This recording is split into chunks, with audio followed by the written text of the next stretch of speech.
Isabelle Maréchal. Avec son cœur de justicière,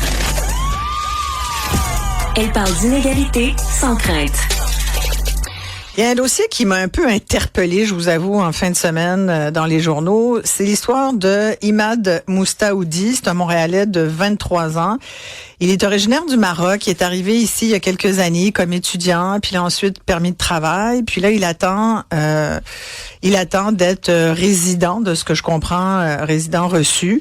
Le problème, c'est que Imad Moustaoudi a été reconnu coupable de harcèlement criminel, bris de conditions, tentative d'entrave à la justice envers son ex-conjointe, une jeune victime qu'on ne peut identifier parce qu'il y a eu un ordre de la Cour justement qui nous empêche de le faire. Il y a une ordonnance limitant la publication là, qui a été prononcée. Mais j'ai la cause devant moi, la décision du juge qui a été rendue là, par la Cour du Québec. Et effectivement, c'est assez incroyable parce que finalement, il a obtenu une absolution. Il ne sera pas, parce qu'il risquait d'être expulsé et renvoyé au Maroc. La juge a estimé que un casier judiciaire aurait des conséquences beaucoup trop sévères sur son statut migratoire. Et là, je me pose la question, est-ce qu'on n'est pas en train de, encore une fois, privilégier la réinsertion, la réhabilitation d'un accusé au détriment du sentiment de sécurité de sa victime?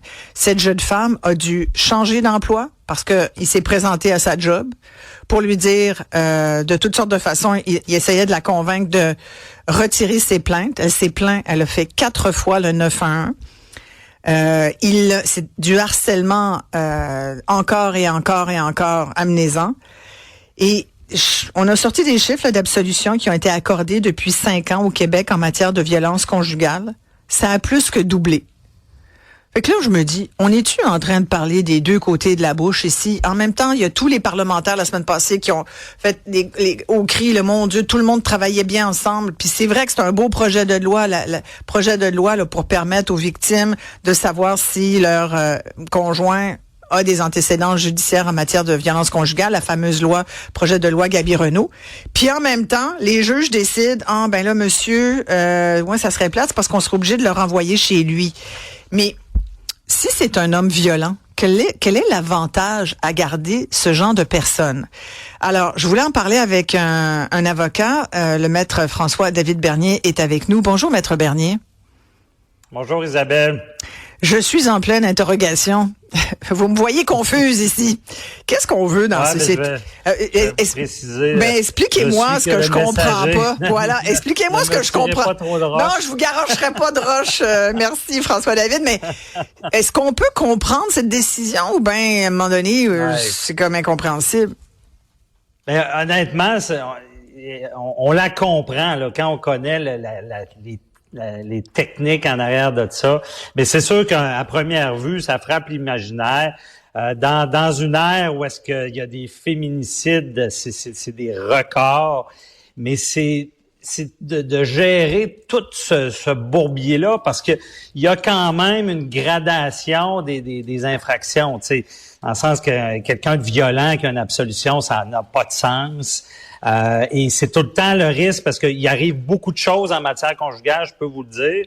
Et c'est de gérer, c'est quoi le cas Daphné Boudreau où est-ce qu'on laisse aller quelqu'un puis que la personne revient va assassiner la victime. Exact. C'est tout ça. Donc, on essaie de gérer ça. Et dans ce dossier-là, quand on lit le jugement, on comprend que c'est bon. Dans la gradation, on parle pas de violence, mais de harcèlement criminel. Harcèlement criminel, ce que c'est là, c'est vraiment là, c'est quelque chose qui est tellement répétitif ou qui laisse craindre la victime là, qui pourrait peut-être y arriver quelque chose. Donc, et là mais c'est violent, ça. On s'entend. Mais c'est de la violence. Ça finit par être violent. Là. C'est de la violence psychologique. Là. Juste pour dire les faits. Dans là. La gradation, c'est pas comme aussi grave qu'une violence physique ou certaines violences psychologiques qui sont plus marquées là, avec des choses plus flagrantes. Ça, c'est la répétition. Et là, le juge qui vient dire, c'est que c'est un jeune, il a 21 ans, il a été dans un mois là, qui était vraiment... il a perdu ses repères. Et dans tout ça, c'est que là, c'est ça qui est dur à comprendre pour vos auditeurs, là, c'est que le système est fait pour réhabiliter. Fait que on dit, est-ce qu'il y a un intérêt véritable? Est-ce qu'il y a quelque chose qui fait... Il y a eu une tape ses doigts, là, parce que là, il a été accusé. Il a même été incarcéré pendant à peu près 8 mois. Et là, est-ce que parce qu'au Canada, on dit la sentence est individualisée. On doit donner l'exemple, mais c'est pour chaque personne. Et là, on détermine là, dans tout ça que ce jeune-là, que ça serait trop sévère d'y donner ce casier.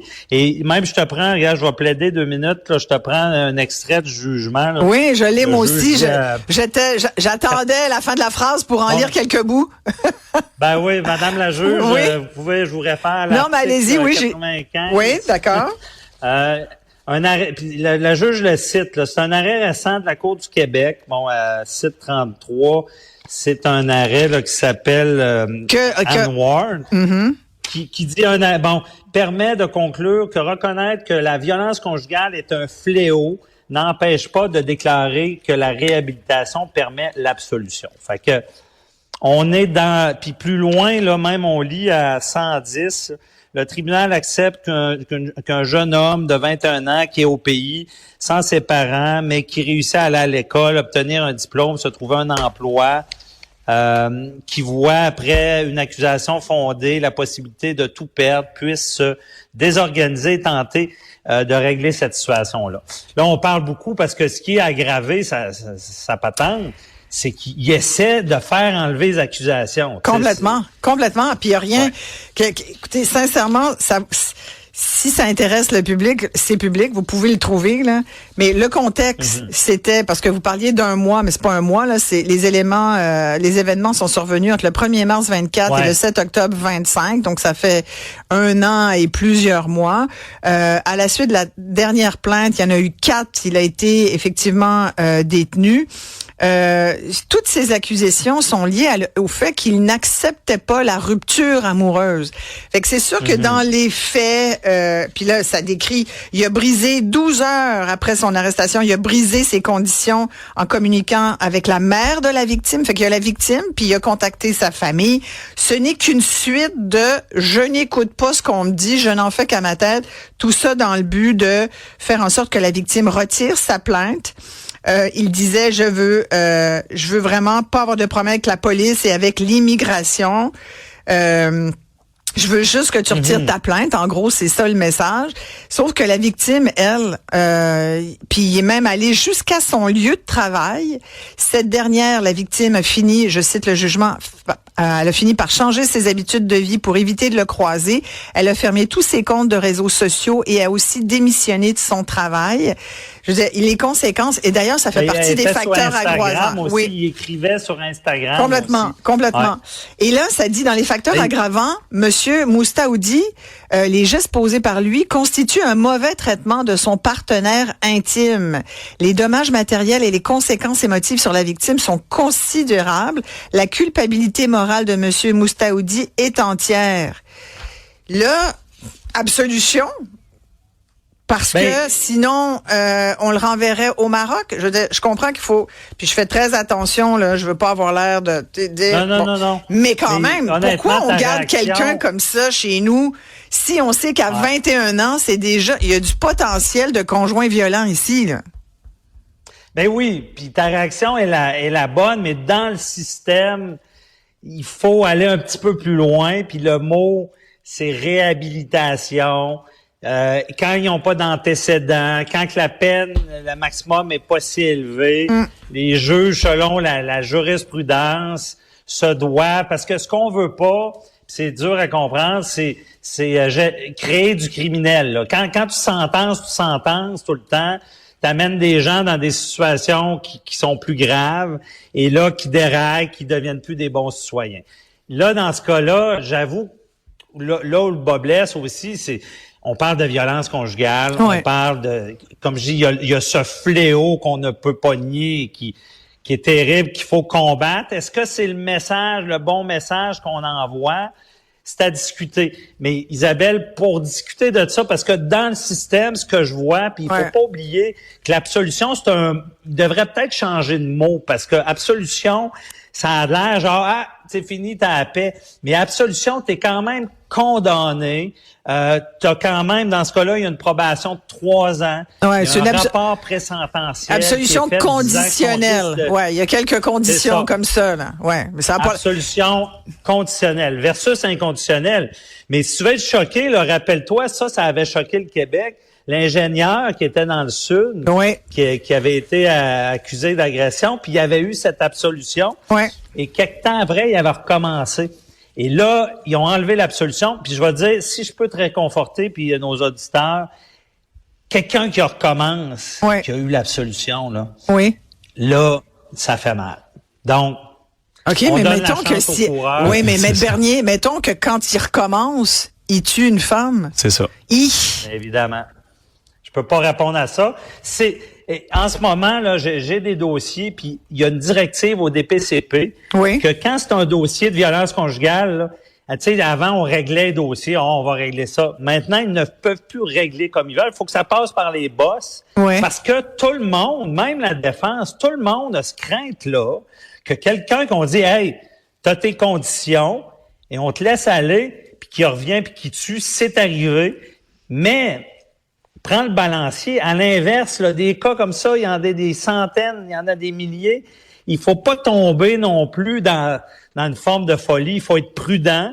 C'est pour ça que je vous dis, mettons des bracelets d'anti-rapprochement. Il y a des solutions. Penses-tu que ça dérange? Ça les dérange? Le gars, il veut rien savoir. La petite tape, là, ça, c'est mon hypothèse.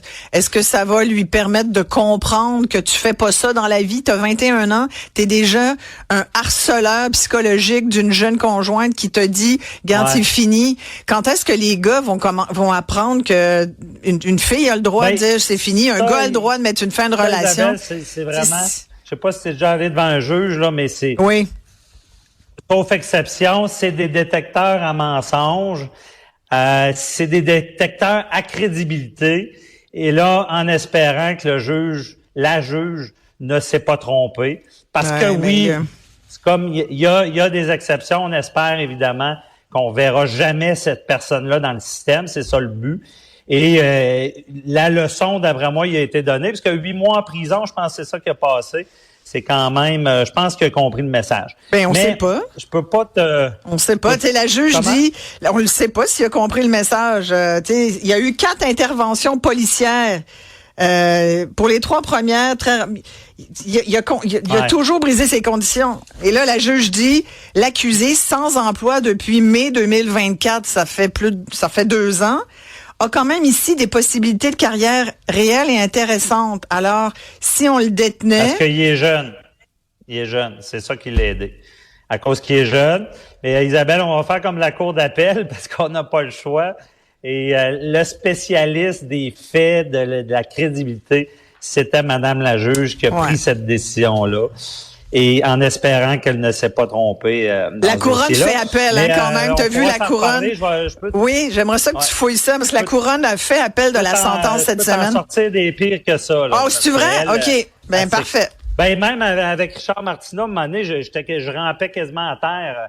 La dame qui avait fraudé des aînés, là. Moi, je pardonne pas ça, là, des gens vulnérables, là, quand t'attaques ça.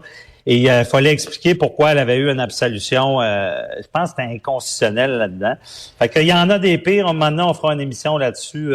En tout cas, celui-là, ça semble bien expliqué en espérant pas le revoir. Mais tu sais, c'est tout le lien avec l'immigration, puis on n'en a pas parlé beaucoup. Mais tu sais, moi, ma question ultime, c'est est-ce qu'on est obligé de donner une citoyenneté canadienne à un gars qui a déjà, à 21 ans, été traîné devant les tribunaux, alors que la victime le dit aujourd'hui, elle, la fille, là, elle n'a que des... Elle n'a aucune circonstance là, elle a perdu, même sa famille a été écœurée, elle a dû changer de job, elle a déménagé, elle se demande s'il va pas venir cogner à sa porte toutes les 5 minutes pour l'écœurer. Mais lui, on veut lui donner une citoyenneté canadienne. Je continue de dire pourquoi. Évidemment, en matière moi, je trouve que ça se mérite. Puis moi, je peux le dire parce que je suis immigrante. On me l'a donné, la citoyenneté canadienne, tu comprends? Puis mes parents m'ont élevé comme tu respectes la loi, t'es une bonne personne. Là. C'est comme ça qu'on m'a élevé. Mais là, ce gars-là, est-ce une bonne personne? Moi, tu me demandes, je dis que non, voyons donc. Fait qu'il y a quelque chose que je comprends. C'est sûr qu'à première vue, puis là-dessus, il faut réviser parce que même s'il avait été coupable, ça veut pas dire qu'il était expulsé, parce que ceux expulsés, c'est les crimes de grande criminalité. Mais non, c'est sûr. Il y aurait eu plus de poutine administrative. Mais t'as raison, parce que c'est une soupape. Rappelle-toi le plus grand cas d'immigration qui nous a sauvé la peau. Ouais. Rappelle-toi Jordan. Ouais. Jordan. Parle-nous pas sur Jordan. Hey, on avait libéré, écoute bien ça, on avait libéré Talabassi Gam, un gars qui avait été reconnu coupable d'avoir battu sa femme, qui était en cours parce que pour meurtre de sa femme. Et Jordan est tombé, délai, on le relâche dans la nature. Ça, c'est incroyable, ça. Mais heureusement, l'immigration était là. Ce gars-là, il est pas resté dans nos rues. Heureusement, effectivement. Il faudrait faire de la politique. C'est tout un débat. Merci beaucoup, Maître François-David Bernier, avocat. On a beaucoup de commentaires très, très rapidement parce qu'on a dépassé notre temps, mais ça vaut la peine quand même de jaser de ça, je trouve. En gros, là, les gens restent quand même polis là, dans les messageries présentement, mais c'est retournez-le dans son pays, sa presse, parce que tu viens de le mentionner. Pourquoi on s'efforce de donner cette fameuse citoyenneté-là, des opportunités à quelqu'un qui est né au Maroc, arrive ici à 17 ans, et après quelques années, commence à faire ça. L'harcèlement, de la violence conjugale. Un enjeu de valeur. C'est ça. Oui, complètement. Pourquoi on s'obstine à dire, mais ça constituerait une sanction trop sévère, dit la juge Dominique Joly, pardon. C'est pour ça que des fois, on rit un peu de nous. Ben, c'est ça. Merci, en tous les cas, notre avocat d'avoir un peu tenté d'expliquer la chose. On va s'arrêter ici. Tout de suite après la pause, on va parler de travail. Est-ce que, je vous ai demandé il y a pas longtemps, parce qu'il y a eu un sondage qui est sorti sur le fait qu'il y ait 40% de Québécois qui recommanderaient même pas leur employeur actuel, puis qu'il y en a 1 sur 2, c'est peut-être vous, qui songe à changer de job d'ici 5 ans. Alors, on va se poser des questions là-dessus. On a vraiment un expert. Il est demandé sur la planète et il est avec nous tout de suite après ceci. Restez là. Cube